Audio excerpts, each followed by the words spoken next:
Good morning, students. মই ছাত্ৰ ছাত্ৰীৰ সুবিধা হোৱাকৈ কেইটামান MCQ লৈ আহিছোঁ আৰু মোৰ ফাৰ্ষ্ট কুৱেশ্যনটো হ'ল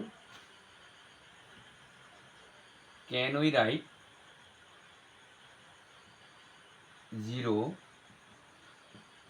in the form P by Q?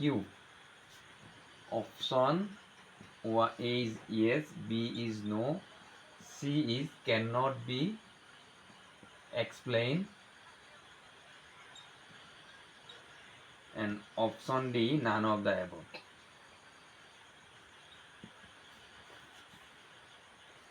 Can we write 0 in the form P by Q? Yes, 0 is a rational number, so it can be written in P by Q form. That means আমি 0 P by Q ফৰ্মত লিখিব পাৰোঁ নেকি? Option আছিল yes, no, আমি লিখিব মানে বৰ্ণৰ ব্যাখ্যা কৰিব নোৱাৰোঁ, none of the above, এই তিনিটাৰ ভিতৰত কোনো এটা নহয়। কিন্তু 0 এটা ৰেচনেল নাম্বাৰ হয়, চ' 0ক আমি P by Q ফৰ্মত লিখিব পাৰোঁ, কাৰণ 0ৰ ডিনমিনেটৰ 0ৰ হৰ কি আছে 1 হৈ আছে, আৰু P by Q ফৰ্মত লিখিলে আমাৰ Qটো কি হ'ব নালাগে 0 হ'ব নালাগে। So 0 equals to 0 by 1, 0 by 2. So it can be written in P by Q from yes. Option 1 is yes.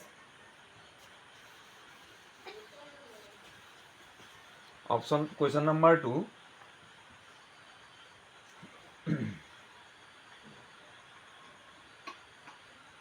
The irrational number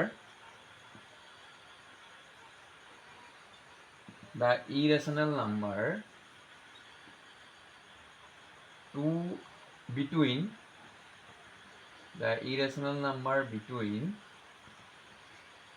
2 and 2.5 is, options are given √11, √5, √22.5 and √12.5. Options are given. The irrational number between 2 and 2.5 is 2 আৰু 2.5ৰ মাজত থকা irrational number মানে অপৰিমেয় সংখ্যা আমাক লাগে √11, √5, √22.5 আৰু √12.5. চোৱা √11 11ৰ বৰ্গমূল, চ' 11ৰ বৰ্গমূল যদি আমি চাওঁ তেতিয়াহ'লে এনেই আমি 11তকৈ ডাঙৰ সৰু সংখ্যা মানে পূৰ্ণবৰ্গ সংখ্যা 9 জানো আৰু 11তকৈ ডাঙৰ 16 জানো, গতিকে 9 আৰু 16ৰ মাজত 11 থাকে হয়নে? ডেট মিনছ 3 স্কুৱেৰ আৰু 4 স্কুৱেৰৰ মাজত 3 বৰ্গ আৰু 4 বৰ্গৰ মাজত 11 থাকে, গতিকে আমাক লাগিছিল 2 আৰু 2.5ৰ মাজৰ অপৰিমেয় সংখ্যা, গতিকে 11 হ'ব নোৱাৰে। ঠিক একেদৰে 22.5টো হ'ল 4 স্কুৱেৰ আৰু 5 স্কুৱেৰৰ মাজত আছে, ডেট মিনছ 16 আৰু 25ৰ মাজত 22.5 থাকে, গতিকে এইটো হ'ব নোৱাৰে। 12.5 যিহেতু 11টো হ'ব নোৱাৰে যেতিয়া 12.5 হ'বই নোৱাৰে, গতিকে option B is the correct answer, because √5টো আমাৰ 2 স্কুৱেৰ আৰু 3 স্কুৱেৰৰ মাজত আছে। অ'কে, চ' 2 স্কুৱেৰ আৰু 3 স্কুৱেৰৰ মাজত আছে, চ' 2 স্কুৱেৰতকৈ ডাঙৰ, কিন্তু আমাক লাগে 2 and 2.5ৰ মাজত, গতিকে √5টো যদি আমি ইয়াৰ বৰ্গমূল উলিয়াবলৈ চাওঁ তেতিয়াহ'লে আমি 0.4 এনেকৈ দিলোঁ, 2 যে আমাৰ কি হৈ যাব 4 হ'ল। এতিয়া আমাৰ 5ৰ পৰা 4 গ'ল, 1 নামিল, 2টা 0 আমি নমাই দিলোঁ, ইয়াতে ডেচিমেল দিলোঁ। অ'কে, নাও এই 2ৰ 2 টাইমছ কৰিলে আমি কি পাই যাম 4 পাই যাম। অ'কে, 2ৰ 2 টাইমছ 4 পালোঁ। এতিয়া 4ৰ পিছত ইয়াত আমি এনেকুৱা এটা ডিজিট লিখিব লাগিব যিটো ডিজিট ইয়াতো বহিব। ছাপ'জ ইয়াত যদি মই 2 লিখিলোঁ, দেন 2 ইয়াত লিখি দিম। চ' এই 2 and 42 মাল্টিপ্লাই কৰিলে আমি কি পাম 84 পাম। অ'কে, নাও 84 হ'লে আমাৰ 10 - 4 6, then 9 - 8 1, again 00।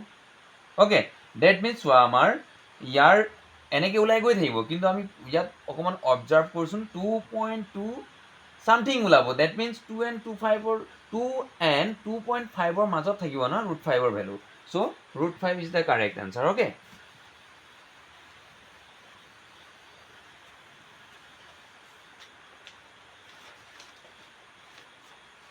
my third question is 3 plus √6 3 into √6 plus 4 into √6 is equal to, options are given 6 √6, Option B is given 7 root 6. Option C is given 4 root 12. And option D is given 7 root 12.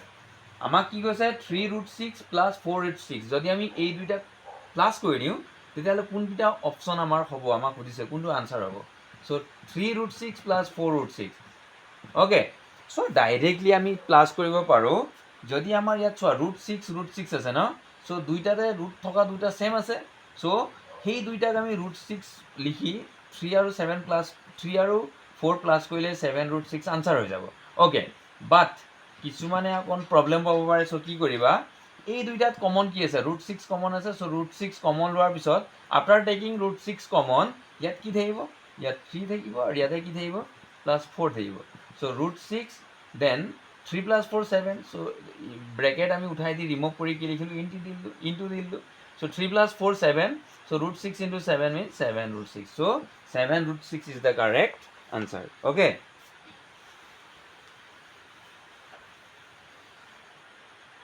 so next question root 6 into root 27 is equal to options are given 9 root 9 root 2 3 root 3 option C is given 2 root 2 and option D is given 9 root 3 okay so root 6 into root 27 many ways we can solve this question but আমি চোৱা একদম easy কি কৰিম চোৱা 6 অক brake কৰি দিম 2 into 3 আৰু 27 অক brake কৰিলে আমি কি পাই যাম 3 into 3 into 3 3 3 is 9 9 is 27 so ইয়াতে আমি চোৱা root 6 অক ব্ৰেক কৰিলো root 3 into root 2 into root 3 then চোৱা আমি ইয়াত পেয়াৰ এটা বনাও root 3 into 3 3 into 3 means 9 so 9 or square root 3 so 3 root 3 okay now root 3 into root 3 multiply কৰিম so root 2 root 3 into root 3 3 into 3 so 3 3 is 9 root 2 so your answer is 9 root 2 okay this is the answer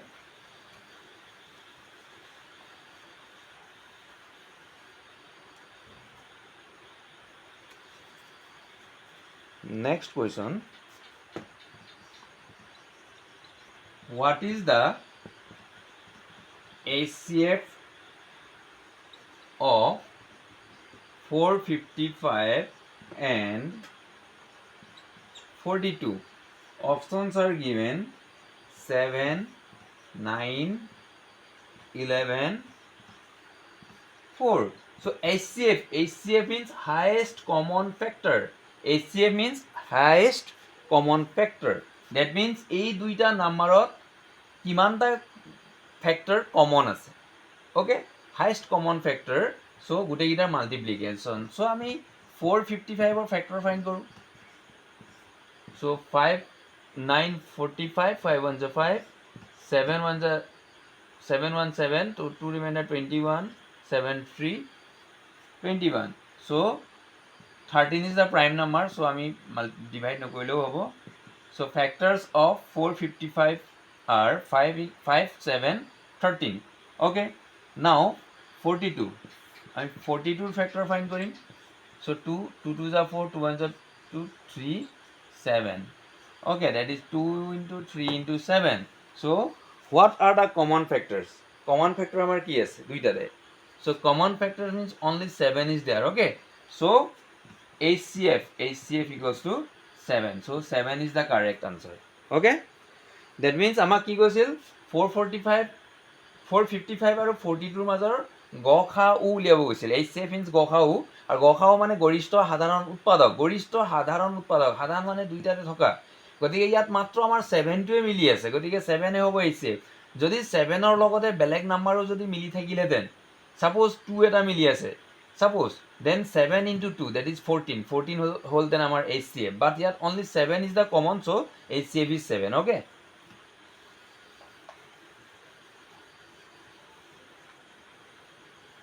now what is the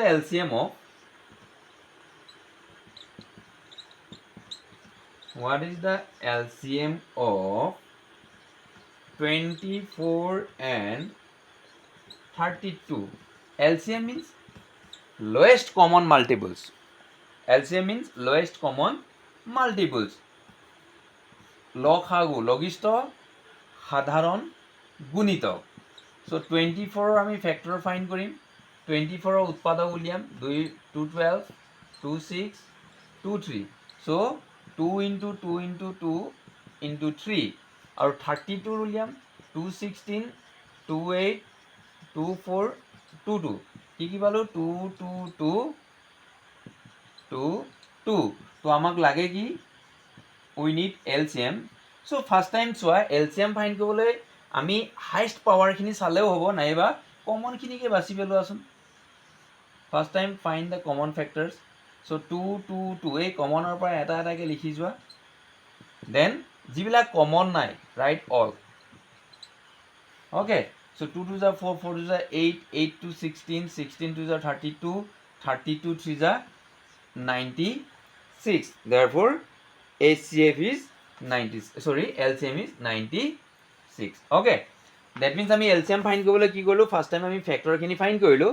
factor find কৰি একদম easy ৱে আমি কি কৰিম common ফেক্টৰখিনি লিখি দিম. যিবিলাক common আছে কমনৰ পৰা এটা এটাকৈ লিখি দিলোঁ. তাৰপিছত যিখিনি মিলি থকা নাই নন কমন সেইখিনি আমি লিখি দিলোঁ আৰু গোটেইকেইটা multiplication. This is the LCM of